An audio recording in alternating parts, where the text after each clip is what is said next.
right, guys, welcome back to Broomball Canada's podcast, Between the Pipes. We are your hosts, Cameron Muir, and along with me, as always, Chad Schneider. Chad. How's it going? Good. You? Not too bad. You guys playing lots of broomball out there? You know what? We started at the end of October with a bunch of practices. We've had a few, probably about 4 or 5 tournaments already. So things are well underway. Nice. Yep. It's getting busy. It is. Well, speaking of busy, January will be a very busy month for Canadians playing against Americans, as there's going to be 2 tournaments starting the new year off strong. First, we have the second edition of the Super Series making its way to Canadian soil. And then the weekend after is the well-established Syracuse Can-Am tournament. So who do we have talking to us today about these tournaments? Well, we've got Kevin Perego. I probably butchered that for sure. He is the tournament director of the Syracuse Can-Am tournament. It's funny. I always Kevin's last name on Facebook is Sisk, Sisc. I thought that was his last name forever, but it just stands for Syracuse Indoor Sports Complex or something like that. There you go. And then I got an email from him, and I was like, "Oh, that's what that is." Yeah. But yeah, he's in charge of that whole complex out there and runs different sports throughout. So Yeah, and that tournament's run for a few years now, eh? For quite a few years, I think. Oh, quite a few years. I think probably before I was born. But I'm sure he'll know. He hasn't been running it the entirety of it, but I'm sure he'll have some history on that. Yep. And we also have Danny de Courval. Yep. What Yeah. do we know? He needs no introduction. He was a part of the CBF board at one point and has numerous national titles under his belt, including this past one here, as an athlete and now as a coach, right? So coach of the Patriots and of the Team S in the senior division. So he will also be the coach for Team Canada's men's at the Super Series in Windsor. Oh, wow. All right, let's get them both in here. Welcome, boys. Welcome. Hello. Right. Welcome. Okay, well, as always, we've got a great podcast ahead of us. Thank you for joining us, Cam and myself. We'll try not to beat up on you guys too badly. I promise. We'll keep it civil. But I don't know if you guys have seen the podcast before. Kevin, have you watched a podcast of ours yet? Oh, absolutely. Okay, great. So you know that we start off with the same question and we end with the same question. So we're going to start off with the same questions we always do. And that is, tell us a little bit about yourself and how you got into broomball. Well, I got into broomball, I'm going to say right around 1977, somewhere in there. My father played, and we started watching at the age of 5. And for several years, we never missed a game. And, I've been around the game ever since. And, even the first Can-Am, I was a part of that as a kid and got to watch that. And I got to watch a lot of Can-Ams before I got a chance to play. They let me play my first one when I was 15. They snuck me in, and I've been playing in them ever since. So pretty much I've traveled all over the place playing broomball, every place from Canada to Minnesota to Florida, you name it. Haven't been to Europe yet. That's a pretty long hike. I think if I was back in my 20s and 30s, I could probably say, hey, I can get away and do it with no issues. But when you're in your 50s and you got a full family and a full-fledged business, Canada and Minnesota is about the furthest you can go these days. But you still get a chance to play the best of the best when you go to either place. That's very true. Awesome. All right. Danny, you're up. Yeah, me, it's been a long time that I'm involved in the game. I started playing at 12 years old at the high school. I was lucky enough to have a really good program in high school, and they organized the first junior national championship that I was part of it in 1992. And then I continued playing as an intermediate, and then hit level. I made a lot of national championship, And now I will turn 50, and I'm still playing for fun. And most of it, I love the game. Awesome. Awesome. We got two vets here with us today, it looks like.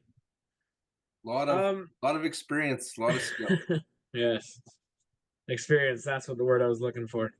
Not skill? Not skill? You don't think there's skill, Cam? I don't know.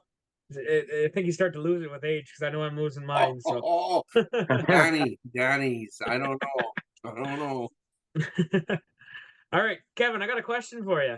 Yeah. So tell us a little bit about the Syracuse tournament. I mean, I've been playing in it every year for the past 6 or 7 years. But how did it start, and how long has it been running for? I think it's you said you've been playing since you were 15 in it, and Yes.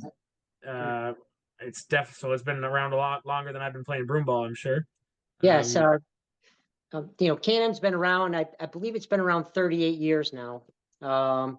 actually, the last true legit A-level final I played in was actually, I think Danny was on the Pogo team. They beat us 1-0 in the finals. This little odd team from Syracuse that joined in with a couple of Minnesota guys, and but I'll never forget that.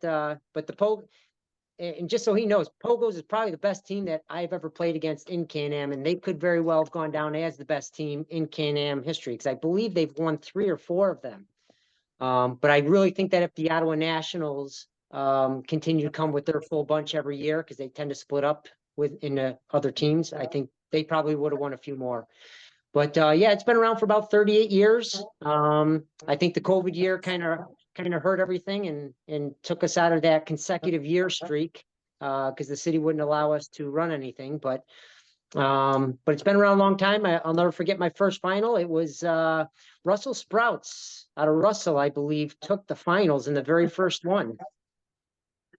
Very cool. That's awesome. So, been running a couple of years then. Yes, a very close friend of mine is the one that started it, Dave Boland, and it transitioned over to me roughly, I'm going to say 6-7 years ago. Dave needed a little bit of help, and obviously Richie runs it with him, Richie Cerizia. And they said, hey, we need a little bit of help to see if we can, the way Dave Watchborn puts it, needed a fresh coat of paint. And they brought me in with my tournament expertise, and we kind of changed everything around and turned it into kind of what it is now, where before COVID, we were at 32 teams. I think here we're going to be down to about 22, I'm going to say. But I think down to 22, we're seeing a decrease in the amount of teams coming that are of the elite, the highest possible skilled teams numbers, as where they used to come with their own teams, and then they started coming as combined groups. And when they started coming as combined groups, we started losing those larger numbers of the elite and actually gaining more. What I did was I started introducing it to more of the B, C, D level teams. And then all of a sudden we saw that population really start to take off, with hopes that within the next few years, take for instance, like this year, we've got 12 BC teams coming in, with hopes that maybe half of them jump into that elite bracket, hopefully here pretty soon. So, but that's pretty much what I've seen over the years. I've seen a decrease in the elite A, but not because there's less players, because they're coming more as combined teams versus coming with their own teams. I got you. I guess another thing too I want to ask is, I'm from the West. I'm out in Saskatchewan. Yep. So do you guys see a lot of teams at that Can-Am tournament? Obviously you see a lot of Ontario and Quebec teams, and Right. maybe some other, maybe New Brunswick teams, I'm not sure. But I mean, do you see any teams from the West ever coming out to that tournament? Well, Bruno used to come all the time. And then as that travel becomes a little bit more difficult, and believe it or not, the Minnesota guys, because Minnesota usually sends a team every year, they started traveling with the Minnesota guys. And part of that was Richie Cerizia, and asking them to come and play with the Minnesota group that Richie was putting together. And we would get 4 or 5 guys every year coming from that group. But they don't make the trip as much anymore, because as you guys will probably find out, that when you start to have a family, it becomes a little bit more harder to travel. And those hardcore Bruno guys, they're still great, unbelievable players, but they got a family to think about now too. So it makes it a little bit tougher to come during that time of the year. So they concentrate on worlds and national tournaments and things of that nature. Because those teams out in Saskatchewan, I think they're fantastic. Awesome. Okay, thank you very much for that. Danny, I got a question for you. Yep. So, tell us a little bit about the Super Series, right? And how that tournament came to start last year and what we can look forward to this year in Windsor. You were involved last year, and now you're involved again this year. Yes, I will. As a coach. To be honest, Racine Kebab, who is what is the official title for the His CBF? high performance coordinator. He brings to me the idea of putting a real national team for Broomball Canada instead of having a one team to be the national the national team. He was thinking about having a selection of players, and in 2014. I had the opportunity to play with the Northwest Territories, who put together a bunch of guys from all the country. It was an experience incredible for me. So I said to Racine, that's probably a really good idea, but we will have to face someone. If you want to put a national team, we have to find an opponent, and maybe the USA be willing to do the same thing on their side, because broomball is really good down south. So he, he went having information with Dave Saint Aubin, and from there they decide the CBF and the USA broomball to put a super series. It's happened last year in Minneapolis, and it will be back this year in Windsor. Awesome. I'm excited to watch it. Wish I could be playing, but maybe I'll get selected next time around. But it'll be a very fun tournament to watch, so I'm excited for that. You're heading down for that, Cam, are you?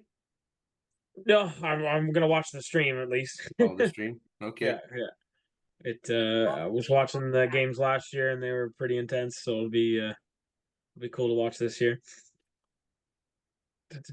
All right, Kevin. Another question for you. Yeah.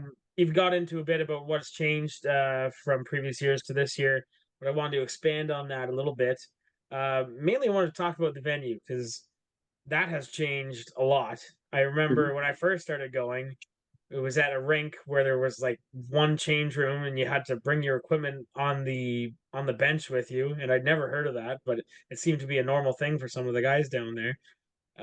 And now we're playing at this beautiful two pad rink and a hotel close by. And what has changed from years previous to what we've got now, and how did that change come about? Well, the original thing was a low cost tournament for many years, and by using the city rinks, they were able to keep the price down low for teams coming down, so they can spend their money the way they want to spend it when they're here, outside of saying like a tournament fee. And in addition to that, that allowed the tournament to also give prize money to some of the top teams, both on the women and the men's side, for getting into those finals. And we knew that we were taking a chance by changing the venue. And that's kind of what Richie had asked me to do. He said, can we go someplace else? And I said, well, it's going to quadruple the price, because that venue, and any big time hockey venue down here in the States, are super expensive. So we said, we're going to put all of our money into that. And unfortunately, some of the other stuff is going to go away, and we're going to have to try to find ways to make that work. And, we're still looking to possibly make that work where we can have prize money again in the future. We had a plan, and COVID kind of hurt that a little bit. because we were going to accumulate funds over the years to make that work so that every year we could then pay out again to the top teams. And then COVID hit. So that kind of hurt a little bit. And when that happened, the rink then had to raise their prices to accumulate their funds back over the years, X amount of years. So the venue's nice. We like it. We enjoy it. We pay a lot of money for it. But we don't just pay a lot of money out of what the tournament fee is. We have to also dig into our own pockets a little bit. So Richie and I become the main sponsor for the tournament. So we have to put some of our own money in to make sure that that runs properly and that we're not overcharging people. Because we want people to come down here and spend their money and have a good time. We want people to be able to say, okay, maybe we want to go shopping, or maybe we want to go out to dinner, or maybe we want to put back a few drinks with our buddies and have some fun. If you're overcharged for the tournament, then those things don't happen. But at the same time, we kind of miss out on some of the things that we still want to do, which is give prize money back out to those top teams in the A on both the women and the men's side. So, so where the change of venue, was a great thing, and it actually helped the value of the tournament. We lost in a couple of other areas, but it's definitely in the works to see if we can get back to where we were, to reward teams for doing really well when they come. But again, some of the hard things still are those super teams coming to win that prize, and we miss when Helicopters and Lacombe and West Carleton all come as separate teams, and you get to see 3 full teams of unbelievable players, but then they pull those players to be that super team. To me personally, as a fan, I'm cheated out of seeing other players, but the talent that comes in is just absolutely insane. And I think the facility kind of added to that value. And just for those out there, I think they got the bar back open again finally for this year. That's awesome. No, I really like the new venue. I mean, we won the tournament last year, and I know there was one of my teammates who said, "Well, screw that. If there's no prize money, I'm not going back." And I was like, "Okay, whatever, be that way." And then this year comes around, and we're like, "Hey, you coming to Syracuse this year?" And he's like, "Yeah, I guess I'm coming." It's I appreciate the atmosphere. It's great, and the new arena is great, and the prize money to me didn't mean as much as the experiences you have when you're down there, and the experience just keeps getting better every time I come. So appreciate the work you guys put into that. And that is Thank one you. great thing about our sport is how, it's like you said, Kevin, there's elite teams that were coming before, but now they're kind of disbanding and going with their own group of teams just to go and have fun, have a great weekend of broomball and enjoy it, right? Like that's what it's all about Yeah, for most like guys. this year I'm coming down on a team that so when I coached the Warriors, a few aged out last year and started their own intermediate team, and I'm kind of joining them this year down in Syracuse with a couple of guys that I played with last year, and um, I'm willing to play with whoever. I mean, I think one year I played with Messina. Even I just didn't want to miss out on the tournament, so I'll play with whoever as long as I get to go down there. Awesome. Thanks. Danny, question for you. This year's edition, right? With the whole with our Super Series, what is different about this year's edition? And you were part of that player selection, right? Mm-hmm. How was that this year? Selecting the players and what criteria did you kind of get into when you were looking at that? Look, I will talk for the Canadian side, of course, because I don't know about the Yeah. USA pattern, but for us, last year it was our first time. Okay, and the tournament was held in Minneapolis, and of course, it was not possible for every player to submit their uh,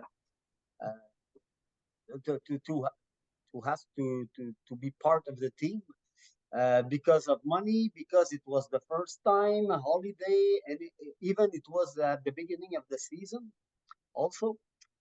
So the main difference this year, there was a lot more player who apply for the opportunity to be part of the national team, and that was really fun. It was a good problem for us, the coaching staff, because there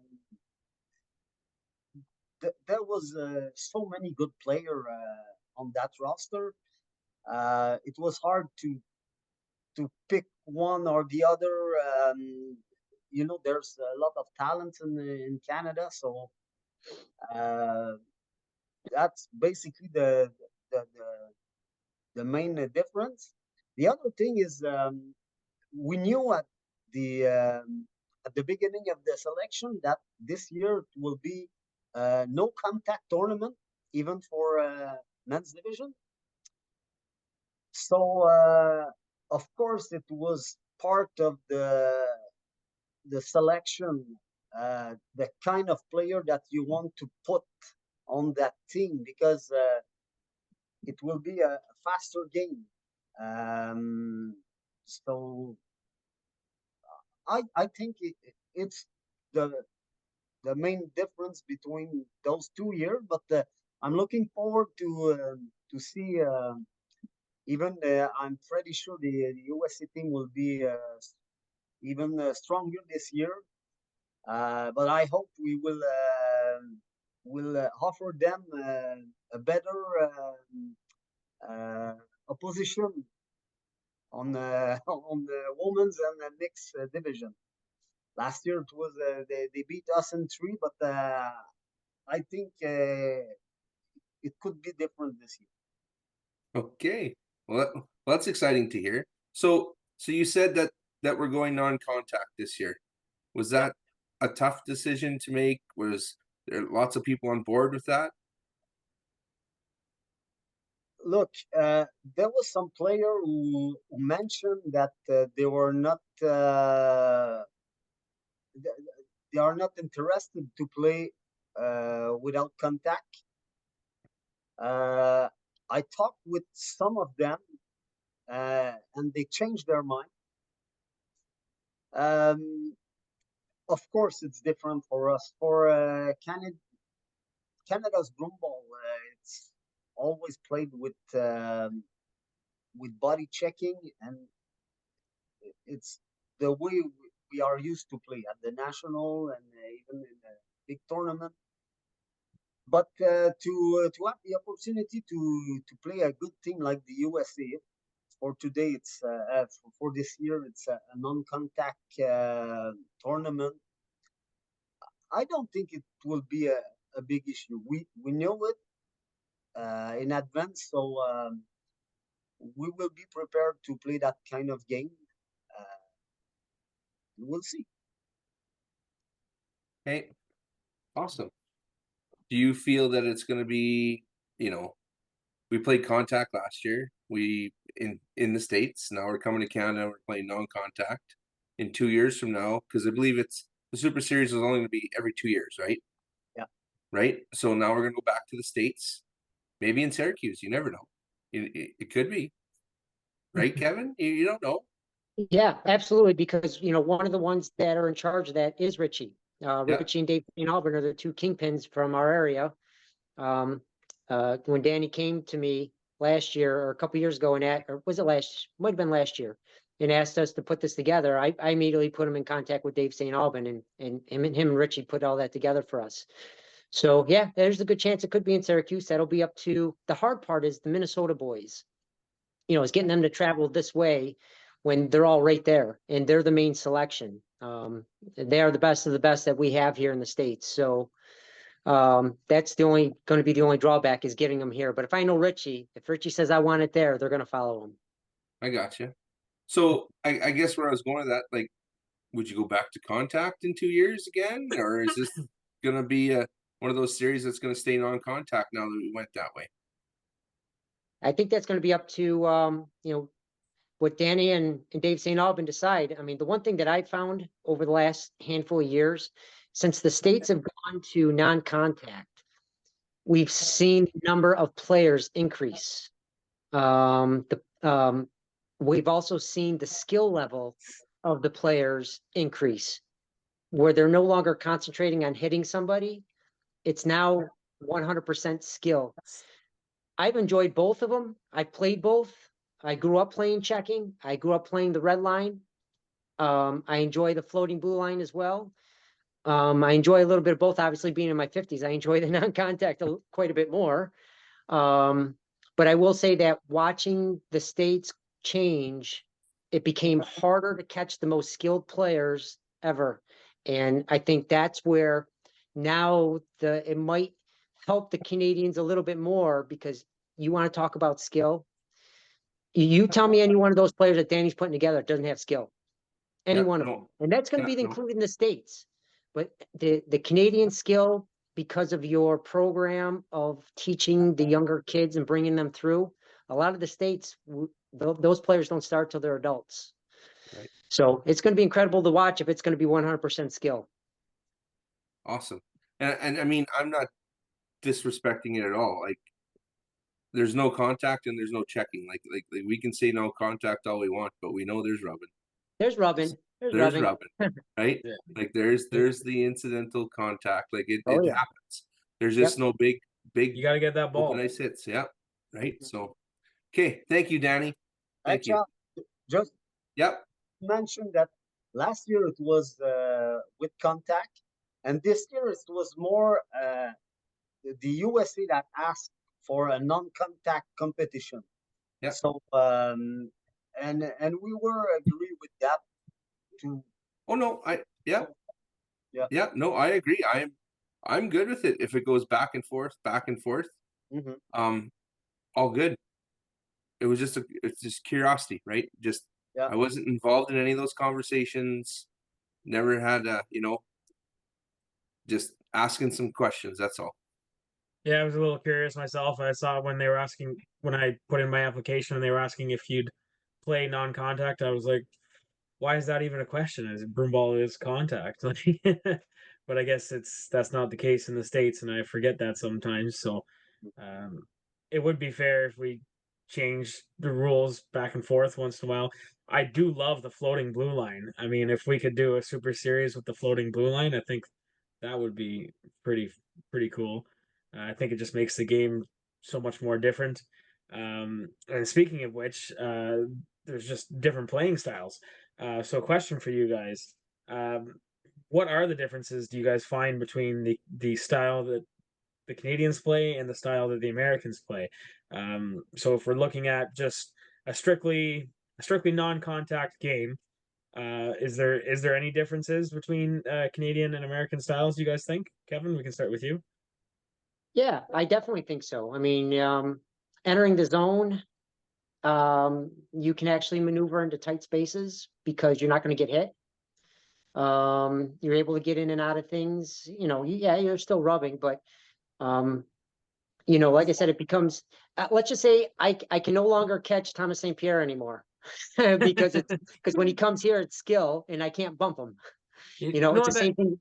It's the same thing with Peter Sikic out in Minnesota. You can't bump him, so he's going to go by you. But the skill level that these players possess is just absolutely insane. And now you get to see them not have to worry about taking that hit. And man, do they dazzle. Absolutely dazzle. But like I said, I also enjoyed the checking game as well. I enjoyed them both. I would be in favor of either one when decided. And I think Danny might say the same thing, because I watched Danny play without checking as well. He's a hard player to get with the non-contact. You know what's funny is you're talking about not being able to catch Thomas. He was just telling me last night that he's not in shape as he's sitting there bent over still with a full six-pack. I'm like, Yeah.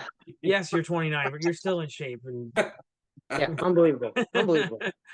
We do dry land training with the juvenile teams that we coach, and we do the beep test with them. And Thomas does the beep test with them, and he was able to beat all the 17, 18-year-olds in the beep test. And I was like, stop saying you're not in shape.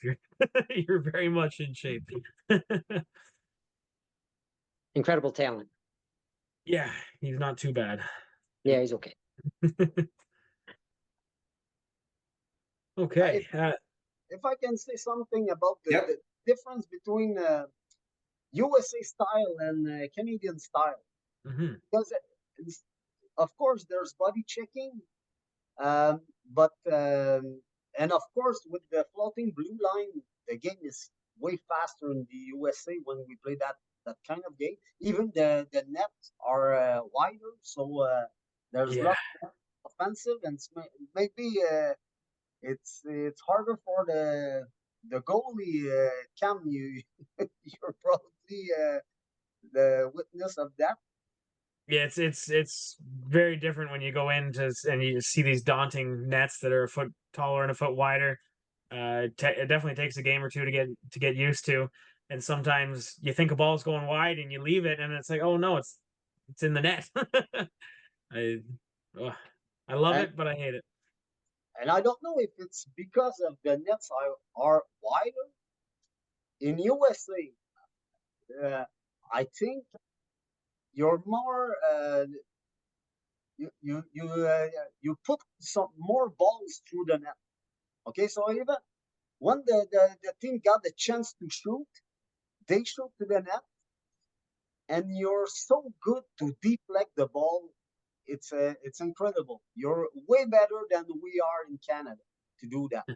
It's maybe because there's so many possibility with the balls through the net that you develop that skill, but it's impressive. Yeah, that's correct. And don't forget, in the United States, the ball can actually hit the back of the net and the ball's still in play. So Yeah, there, the options continue. I do like that too. There are a lot of cool rules that when I come down there that I'm not used to. I remember my first time as a goalie taking a penalty and I had to serve it. That was why I don't think you guys do that anymore, do you? Or No, we don't. yeah, We don't. okay, yeah. I remember having to serve a penalty. I was like, oh my god, this is different. I'm gonna not take a penalty anymore, but I'm Now you're trying gonna to make me at go back least. and look at the rules to see what we were actually wrote in. If you keep it in there, it's kind of neat, but kind of almost feels like an automatic goal at that point. So Right. okay. Do you guys think that there will be a change in result of the tournament because there's no contact, or do you think that'll really affect the tournament all that much? Kev, Danny, we can Um, start with you. Danny, go ahead. But to be honest, I hope there will be a change in men's and mixed division because last we lost in 3 games. But on men's side, it was even with the body checking, USA won in 5. Uh, we will have a really good team this year. I'm pretty sure that the USA will have two, and the no contact game will not be an excuse for us. I think we, we will put a really good and fast team on the ice, and we will be ready to compete, even if it's a non-contact game. So Yeah, I was glad to hear that you based your choices of players based on knowing that it was going to be non-contact and stuff because it really is. There's I know there's guys that I wouldn't want on my team that are great players in a full contact game, but you put them out in a non-contact game and half their playing style goes Yeah, the away. window. So Yeah, it goes out the window. Yeah. yeah, Yep. Yeah. And I mean, do you also feel, Danny, with the way that the Super Series is set up and the way you have picked a team, right, from different teams, how do you get that group of players to play together? How many games does it take them to be able to mesh? Or are they just that good or that elite of players that they walk in the dressing room and they're already meshed, they're bonded, they know the style and it's good to go? Or is that on you as a coach that's going to have to pull that out? that's a really good question, and I hope you know the, the danger when you pick up a lot of good players, they will have to assume maybe a different role when they will be part of that team. We cannot have a 3 power play, 3 box play, we will have to put some players that will accept to be on the defending side, and probably those good players are the best offensive player on their own team. So, but I'm pretty sure with I'm talking about the men's team. I'm pretty sure that those players will understand that. And there's a lot of players who play anyway together in Ontario, in Quebec.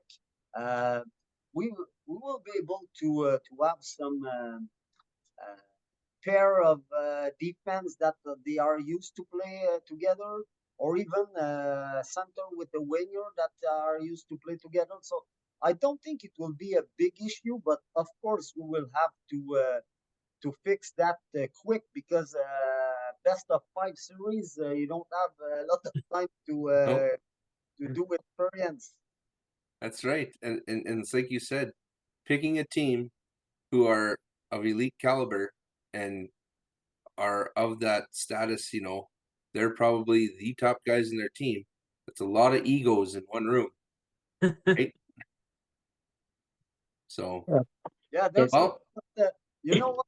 There's a lot of leadership in our team too. yeah, 100%, and that's what it's what it takes. Yeah, and I'm pretty sure that there will be those leaders. They will be the first to raise their hand and said, "Hey, look, if you want me on the box play instead of the power play, no problem. I'll do the job."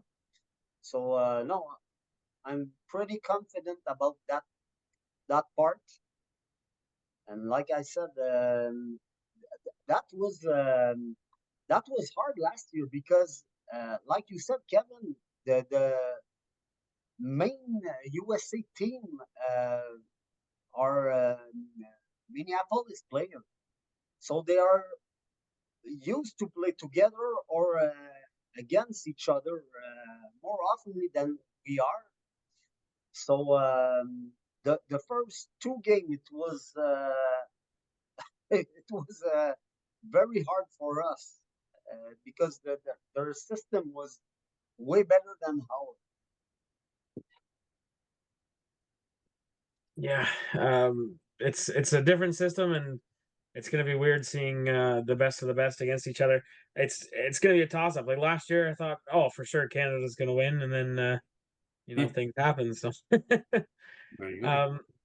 but now I want to go back to the blue line with you guys. Blue line, red line, the old, which is better, floating blue line or just using the red as the offside? Um, if we were to play a Super Series next time and we brought in contact back, would you guys want to give the Americans the advantage by playing the floating blue line? And how do you think that would affect? What do you guys think's better? Honestly, I, being a Canadian, having used the red line the whole time and going down once in a while to the floating blue line, I think the floating blue line is great. It just adds so much more room, and you get a lot of those 2-line passes and stuff. It's what I play with ball hockey and stuff. I think it's pretty cool, but everyone has their own opinion, and I want to hear your guys.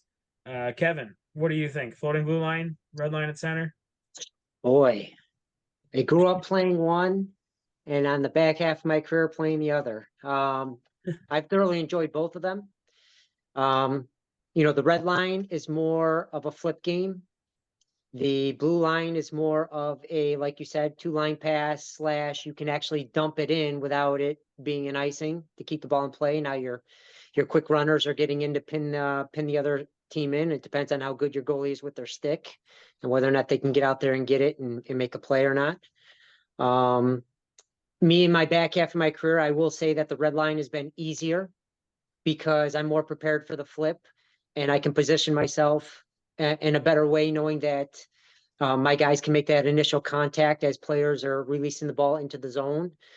And as we're the floating blue line, I already have to be running backwards, and it opens up a space underneath me more often, because if you don't run backwards, they're going to get you there. And then if you close the space underneath, the ball's already by you and you're still running backwards.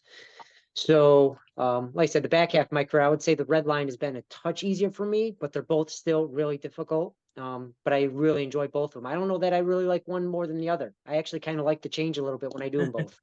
All right, Kevin, gun to your head. You're 5 years old again, and you can only play one the rest of your life. Floating What's blue your line.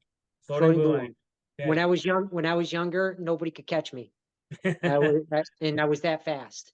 Fair enough. I would have thoroughly enjoyed running that extra space. Because when we first started to understand the Canadian game when I was younger, our guys understood the flip and they got the flip down, and we learned it actually from the Pogo boys. The Pogo boys would get the ball from one side of the ice and would flip the diagonal the other way better than any team I've ever seen. And when we figured that out, I was that person on the backside running full speed, knowing that I can get by everybody. And with that floating blue line, that would have opened more space for me to even, even do it further. So if I was younger, floating blue line; older, red line. Fair enough. Danny, have you played the floating blue line, and what do you think of it? Yeah, I played it in Syracuse, of course, and I understand that it was the beginning of the end of my career. It's so fast with that rule. It's a different game, of course, and even like you said, Kevin, our team, the Pogos, we were fast. There was a lot of flip, but we were really careful of our defense. Yes. Yep. Okay. And I will always remember the first time we went there with the floating blue line rules, and we faced one USA team, and it was not the best team of the USA. It was a good team, but they did not won that tournament that year. But they beat us with the Mercy rule, and it was the first time ever that we were beaten. I think 5-0 during the first round robin, and we said, my God, there's probably something we don't understand about that rule of the Yep. floating blue line. And we went to the restaurant to do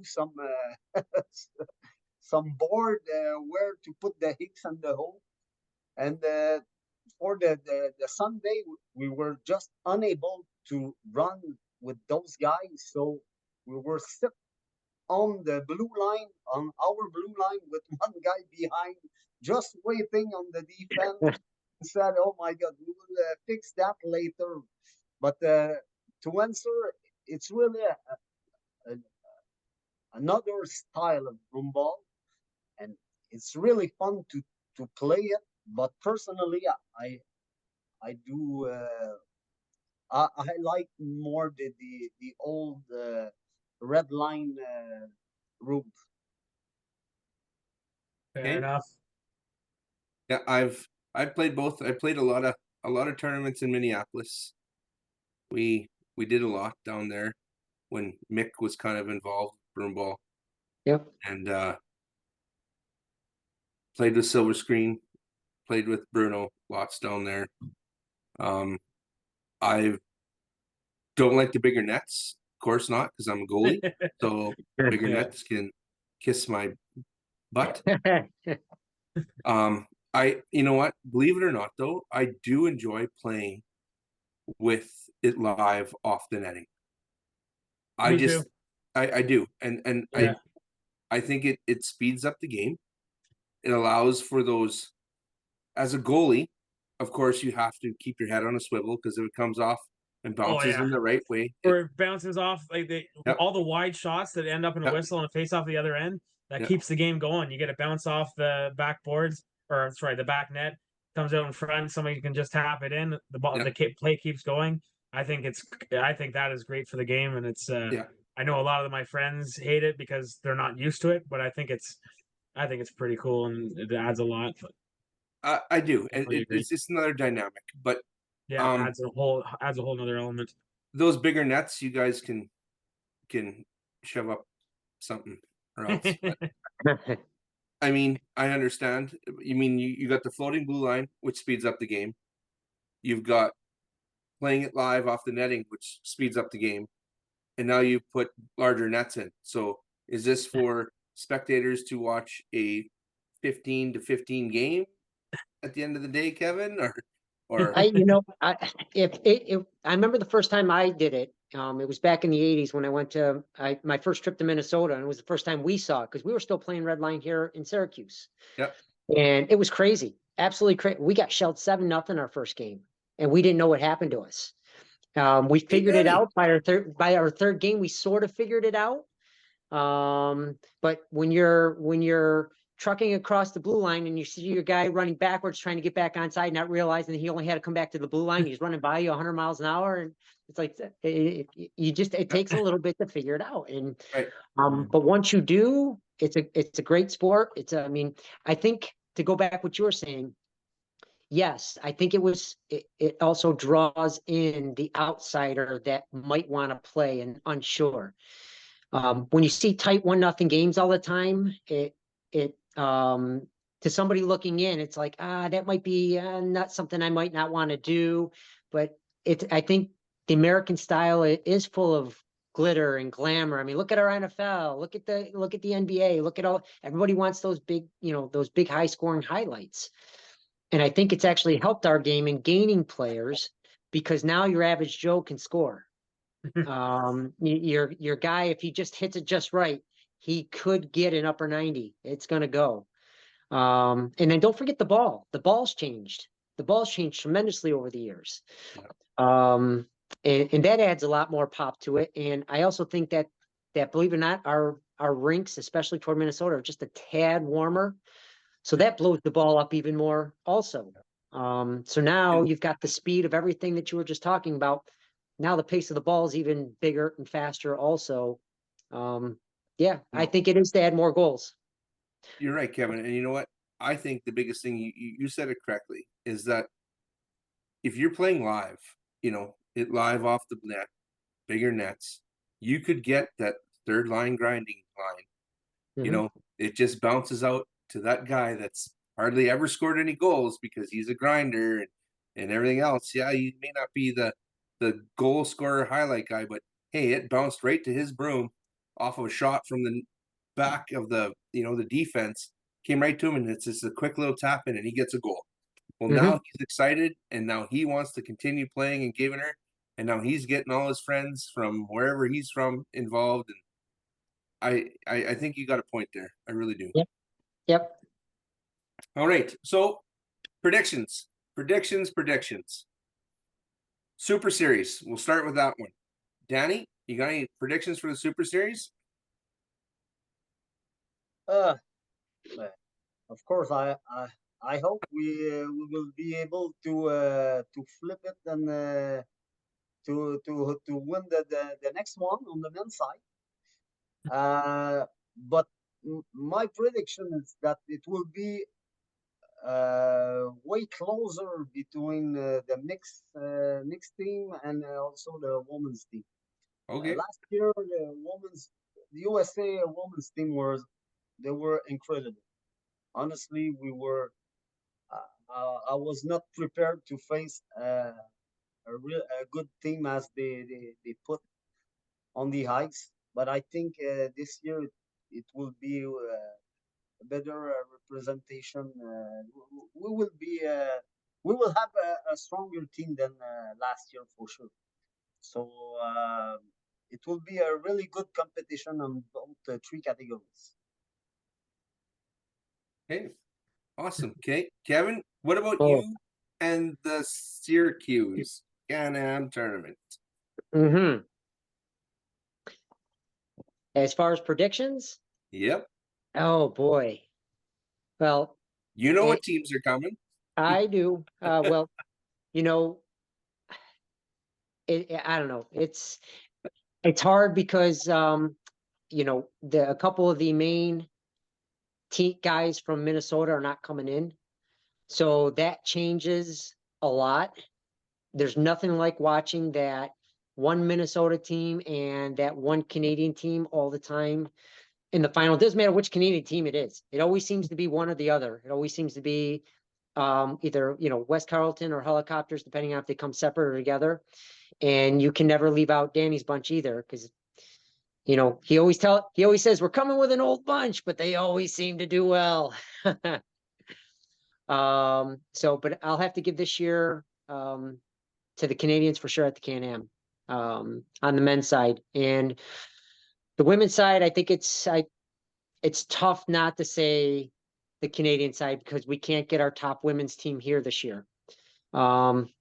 So I would probably say on the women's side, it'll be close, but I would say the Canadian team also will be coming in. I can't say exactly which one because I don't want to be biased to one Canadian team or the other. But I really like the women's side. I really like what even Cameron's doing with his kids because he's got the younger bunch that aren't so young anymore. So I think it's going to come down to a Canadian team on both sides. Well, that's a very political answer. Thank you very Oh, much. That's all right. All I know is I'm hoping to take home 2 banners this year. So let's go for a clean sweep, men's and women's. I'm just waiting for Danny to come play for my team. I asked him. I've always Gonna get wanted a to play with Masters at least division. one coach. I've done a couple of my bucket lists already. I've played with the Minnesota guys I've always dreamt of playing with. I got to play with, some of the Canadian guys that I've always dreamt to play with, but I still haven't played with a pogo guy. I want to play with a pogo guy. Yeah, we'll make it happen, Kevin. And someday, I really hope so. Maybe Start a not- Masters division. We've done the Masters thing already. Yeah, see, Against each other. Masters. All right. I got a couple questions. One last question for you guys. It's got a little twist. Usually we just ask your best broomball memory, but we want to hear your best broomball memory in a Canadian American tournament. So that can be Super Series, Can-Am, Worlds, or anytime there's Canada and America against each other. Is there a memory that sticks out for either of you guys? Danny, we can start with you. Honestly, I had a lot of good memories in Syracuse. It was for us the Pogos, Kevin. It was our favorite tournament, and year after year, it was really a happening to be there to compete. And there was a rules put down by Dave Bolin at the moment, and he said, if you won 2 tournaments in a row, you're not allowed to participate at the year after. And we won two tournaments in a row, and we were so disappointed to not be able to compete the year after. And there was no way that we can be there. And he said, Danny, I know all of you guys, you cannot play with other team. And that was really good memories. And you know what, Kevin? One of my best memories of Syracuse, it was 2 years ago when we put a team during the COVID, because it was open in Syracuse, and we had to take appointment for proof of vaccination. There's a lot of management that we have to put there, and we've been there. We did the final. We lost at the last second, but it was so great. Even here in Quebec, everything was closed, and we were able to compete in Syracuse with a bunch of crazy player of broomball. It was incredible. You guys had that game won. You had that game won. Yeah. We call it, you got Legion. Legion always seems to find a way in that last minute to score a goal. They always seem to find a way. I don't know how they do it, but they do it. But I think it's just they don't quit. Yeah. So, but yeah, I would say I've got 2 actual memories of the same thing. First of all, coming up to George Brown's tournaments for many years were unbelievable. So exciting for me. I enjoyed that more than anything else. I got a chance to play with George once. That was one of my bucket list things. But I would probably have to say the year we lost to Pogos 1-0 in the final at Can-Am. And I'd probably say our world championship win as Masters in Minnesota. back in, I believe it was 2018. Those are probably my two best all-time memories. Playing for Dave St. Alban was unbelievable. It was one of the best experiences. An incredible leader. If you've never been able to play for him, but he was also on our bench the year we lost to Pogos 1-0. He led a bunch of Syracuse guys to the final. And how that happened, I don't know, but leadership speaks volumes, and Dave is an unbelievable leader. Very cool. Awesome. All right, guys. Well, that's it for tonight. Thank you so much for joining us. This was a great conversation. I can't wait to play in Syracuse and watch the Super Series. It's going to be a good year for Broomball. I can feel it. That Super Series is going to be unbelievable. I already know it. If it wasn't 8 hours away, I'd be there watching. Absolutely. It's a lot closer than 26, buddy. You're just always far from the tournaments. Yeah, I know. It is what it is, but I still love the sport. I still am very passionate about it. So it's an That's unbelievable fantastic. sport. It It's is. my favorite sport. I've been involved with soccer forever. Broomball's still my number one favorite of all time. I agree. Awesome. Well, thank you guys so much. It was wonderful talking with you. Nice seeing you. Danny, it's been a blast. Don't be a stranger. Thanks, All right. guys. All right. Bye. Thanks, Kevin. Nice Bye. meeting you. All Take right. care.